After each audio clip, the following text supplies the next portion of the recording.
The house at the edge of town, old and weathered, seemed unnervingly quiet in the early hours of the morning. Shadows stretched long and deep across its walls, and the world outside was still, as though even the wind dared not disturb the silence. Somewhere within its creaking framework, a sense of foreboding stirred. Rachel woke suddenly, her chest tight and her breath shallow, though there was no immediate explanation for her unease. The room around her was steeped in darkness, save for the faint glow of the digital clock by her bedside.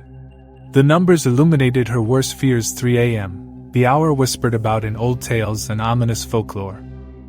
A strange chill filled the air, settling in her bones as the silence pressed down heavier.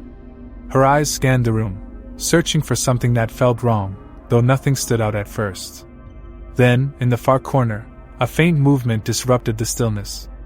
It wasn't overt or sudden, but more like a ripple in reality, a shadow that shifted without cause.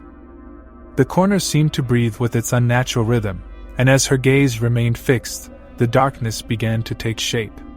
A figure emerged, indistinct at first, like a smear on a windowpane, but it soon solidified into something that didn't belong in the world she knew. The form of a woman, or something that had once been a woman, stood there, shrouded in what could only be described as a malevolent energy. The entity's presence felt suffocating, its every detail a distortion of human familiarity. Draped in tattered black, its edges flickered as if its form was unstable, caught between two planes of existence. The hair that hung in limp strands obscured much of its face, yet the hollow sockets where eyes should have been radiated an unfathomable void. The temperature in the room dropped further, and the air grew thick and heavy, making each breath feel like a struggle. The figure did not move quickly. Its slow, deliberate glide toward the bed was more unsettling than any sudden motion. Rachel remained frozen, her limbs refusing to respond as though an unseen force had rooted her in place. Time seemed suspended as the specter advanced, bringing with it an oppressive wave of despair.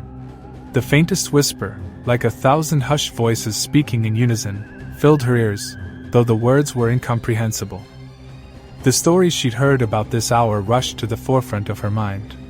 Tales of unseen forces roaming freely, of spirits seeking what they had lost in life, and of entities crossing over to the world of the living. This presence felt like all of those stories embodied, a manifestation of the unseen horrors that existed beyond human comprehension. The figure halted beside the bed, its form towering over her.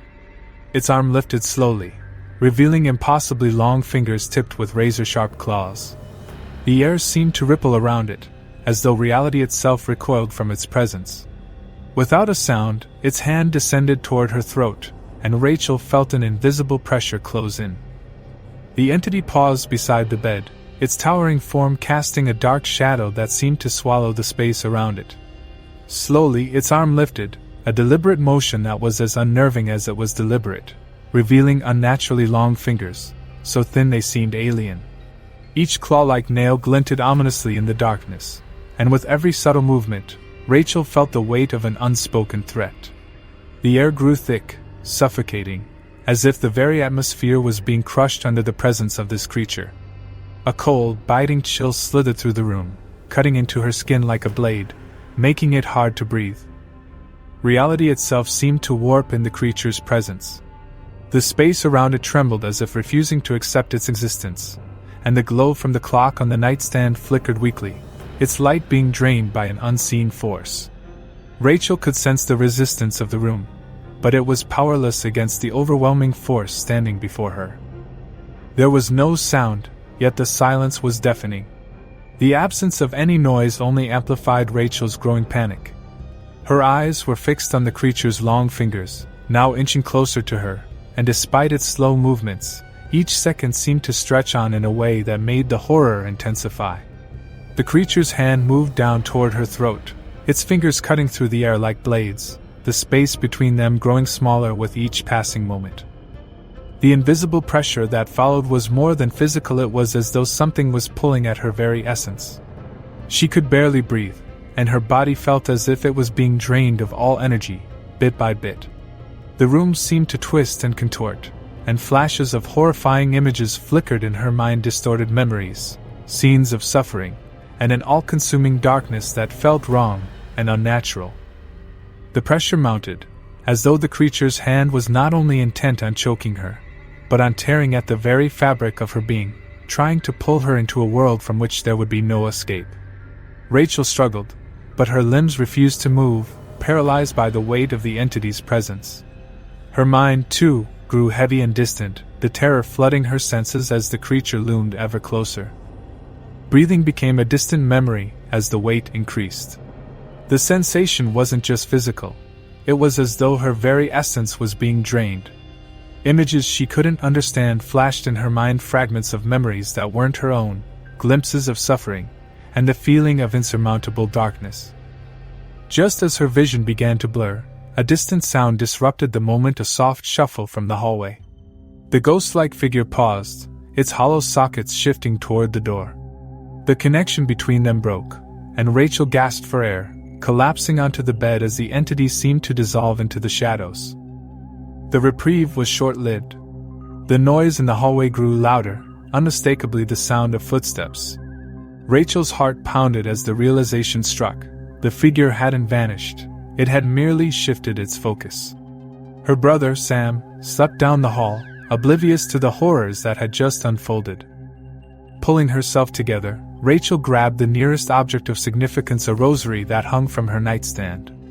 Though its presence offered some comfort, she knew it might not be enough. The air in the hallway was colder still, and the faint sound of soft breathing mingled with an eerie growl. Sam's door stood slightly ajar, and the light from within flickered unnaturally. Peering inside, Rachel's worst fears were confirmed. The figure loomed above her brother's bed, its form more distinct than before. The void where its eyes should have been seemed to fixate on Sam, and its claws hovered menacingly above him. The room felt like it was collapsing under the weight of the entity's presence. The walls seemed to close in, and the air carried an unbearable heaviness. The ghost's malevolent energy filled the space, and for a moment, it felt as though all hope was lost. Gripping the rosary tightly, Rachel entered the room and began to focus on every ounce of faith she could muster. The small silver crucifix hanging from the rosary glimmered faintly, and the energy in the room shifted ever so slightly. The figure turned, its form quivering as if it recognized the object in her hand. Though she could not utter a word, the rosary seemed to emit a force of its own, a light that pushed back against the darkness. The specter writhed, its form flickering as if caught in a violent storm. The oppressive atmosphere began to lift, and with one final shriek that seemed to echo into eternity, the figure dissolved entirely. The room fell silent once more, but the cold lingered, a reminder of what had transpired. Sam sat up in his bed, his face pale and his eyes wide with terror. The clock on the nightstand read 3:15 a.m., marking the end of the devil's hour. Though the entity was gone, Rachel knew the events of that night would stay with her forever. The stories she'd heard were no longer just tales. They were warnings of a reality that few dared to confront. From that night forward, she resolved to protect her family, preparing every safeguard she could find. The battle between light and darkness had come to their doorstep, and she would not let it claim them again. Thank you from the bottom of our hearts to all of you who have taken the time to watch and engage with our content. Your support, your thoughts, and your encouragement mean the world to us. Every view, every comment, and every moment you spend with us helps us grow and inspires us to continue sharing stories and creating meaningful content. We are incredibly grateful to have such an amazing community of viewers who appreciate the effort and passion we put into what we do. Your kindness and interest motivate us to keep going, and we couldn't do this without you.